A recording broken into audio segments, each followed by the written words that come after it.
आपण आता वरचं बघितलं. आता मी सध्या जे आहे ना ते हे सभागृह आहे, सभागृहाच्या खाली आलेलो आहे. या 3,17,00,000च्या बजेटमध्ये हे सभागृह प्रादेशिक पर्यटन तीर्थक्षेत्र सुधारणा असं काहीतरी योजनेचं नाव आहे. आणि त्या ह्याचं काम जे आहे ते खरोड्यापासून काही अंतरावरती पांढरी देवस्थान आहे, त्या पांढरी देवस्थानचं हे सभागृहाचं काम सुरू आहे.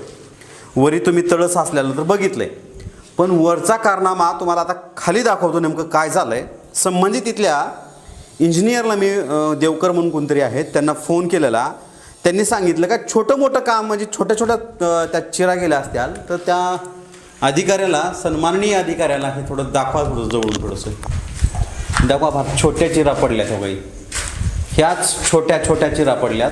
आणि या इंजिनियरच्या दृष्टीनं छोट्या चिरा आहेत.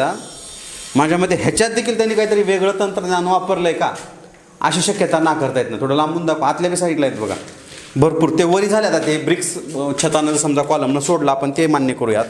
पण हे खाली काय, हे खाली कशानं सोडलं मग? हे खालपर्यंत हे सगळ्या क्रॅक पडल्या तेव्हा सगळ्या तुम्हाला जे व्हाईट व्हाईट कलरचं दिसतंय ना ह्या सगळ्या क्रॅक पडल्यात. ह्या वास्तूची आणि अजून उद्घाटन बाकी आहे, याचं काम पूर्ण बाकी आहे. आणि काम बाकीचे कामं व्हायलेत तोपर्यंतच हे वास्तू जी आहे ती अशा पद्धतीचं निकृष्ट कामामुळे या वास्तूची सगळी वाट लागलेली आपल्याला पाहायला मिळते आहे. ह्या ब्रिक्स वॉल आहेत त्या सगळ्यात तडे गेलेल्या आहेत आणि कुठल्याही क्षणी या कोसळू देखील शकतील अशा परिस्थितीमध्ये हे सगळं कारस्थान दिसतंय. फार मोठा निधी ह्या लोकांच्या कामी यावा यासाठी हे सभागृह बांधण्याचं सुरू होतं.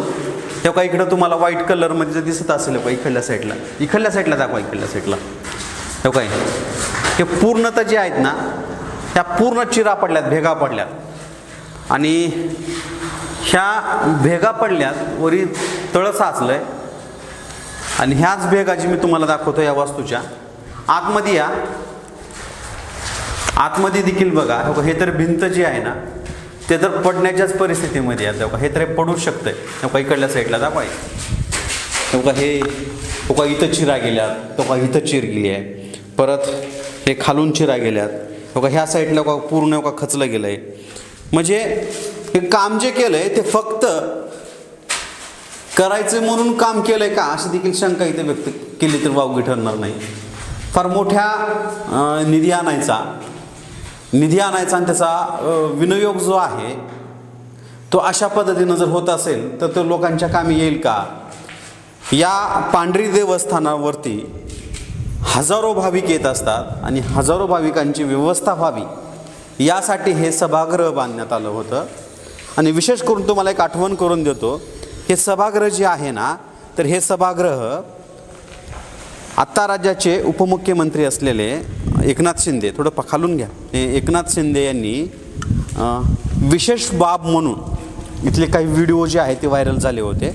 आणि विशेष बाब म्हणून हे सभागृह या पांढरी देवस्थानाला मंजूर केलं होतं. प्रादेशिक पर्यटन हे सार्वजनिक बांधकाम विभागाचं कडून हे बांधकाम चालू आहे. आता तुम्हाला आजूबाजूला जे डबे पडलेले दिसतात, थोडंसं पाठीमागं कॅमेरा फिरवा, तुम्हाला अंदाज येत असेल कॅमेऱ्यामध्ये, कदाचित ते वाईट असल्यामुळं दिसणार नाही, पण हे फार मोठं सभागृह आहे. आणि हे अंदाज येत असताना हे सगळं जे वरी तळं साचलं आहे ना हे तळं साचल्यालं आता खाली पाणी येतं आहे. आणि ह्या ब्रिक्स वॉल जे आहेत त्या पूर्ण ब्रेक होत आहेत, त्याला भेगा पडत आहेत, चिरा पडत आहेत. आणि ह्या कामाचा सगळा तुम्हाला जो आहे तो कारनामा दाखवतो. काही इथं छत तर काही इथं गळायला लागले, वरी पाणी पडलं आहे त्यामुळे काही इथून छत टिप टिप टिप टिप टिपकायला लागलं आहे. म्हणजे काम अजून पूर्ण व्हायचं बाकीचं आहे, तरीसुद्धा अशा या कामाची परिस्थिती या सगळ्यातून दाखवतो आहे. हे बघा सगळं पाणी त्यातून खाली उतरले बघा. आता प्रश्न काय आहेत बघा, मुळात प्रश्न काय होत आहेत, एवढा मोठा निधी जर शासनाकडून येत असेल आणि त्या शासनाच्या निधीचा जर अशा पद्धतीनं जर त्याचा दुरुपयोग करून कुठंतरी काय तर फक्त केलं आहे म्हणून दाखवायचं आणि निधी गडप करायचा अशाच पद्धतीचा जो कारनामा आहे इथल्या अधिकाऱ्यांचा, इथल्या गुत्तेदाराचा दिसतोय.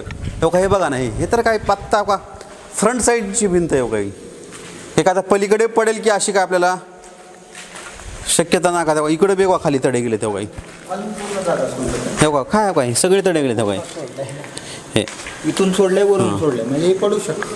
किती भयानक आहे का नाही. म्हणजे एखादं काम करायचं फक्त नावाला करायचं. आता हे सभागृह किती मोठं आहे याचा अंदाज तुम्हाला येईल, तुम्हाला दाखवतो थोडक्यात. इकडून दाखवाय सभागृह किती मोठं आहे. हे सभागृह फार मोठं आहे आणि या सभागृहाच्या अशा पद्धतीनं जे आहे ते काम सुरू आहे. अतिशय निकृष्ट दर्जाचं काम चालू आहे. खाली जावं दम्मानी.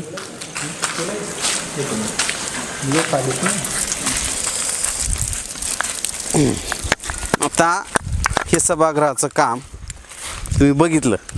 आता मूळ मुद्देत काय आहेत बघा ह्याच्यामध्ये. आम्ही या ठिकाणी जेव्हा आलो, वरी जायला शिडी पण नव्हती. तुम्ही बघितलं असेल मला किती अवघड थांबावं लागलं आणि ते तळं तुम्हाला दाखवावं लागलं.